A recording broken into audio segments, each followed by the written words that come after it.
Թուրքիան չափազանց մեծ նշանակություն է տալիս թյուրքական պետությունների գործակցությանը։ Խնդիրն ունի ռազմավարական նշանակություն։ Անկարան ձգտում է ապահովել այս կազմակերպության բոլոր անդամ պետությունների մասնակցությունը միջին միջանցքի հաջողության գործում, որպեսզի կարողանան փոխշահավետ պայմանավորվածություններով կյանքի կոչել այո, նեոսմանյան նպատակները, ապահովելով տնտեսական եւ ռազմաքաղաքական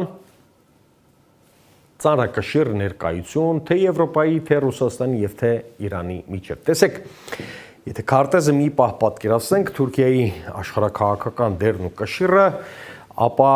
գեոպոլիտիկ եւ ռազմավարական առումով 3 հզոր կենտրոնների միջև է գտնվում՝ Ռուսաստան, Եվրոպա եւ Ասիա։ Եվ պարզից էլ պարզ է, որպեսզի այդ միջին միջանցքը, որը Չինաստանից գիտեք, մինչև Եվրոպայի է հասնում, Պեկինից ամենայն դեպս կամ Շանհայից մինչև Լիսաբոն, Պորտուգալիա, առանցքային դերակատարում է ուզում ունենալ Թուրքիան, բնականաբար դառնալով թե տարածաշրջանային տրանսպորտային, թե լոգիստիկ, թե էներգետիկ ռեսուրսների միավորող այսպես հաբ։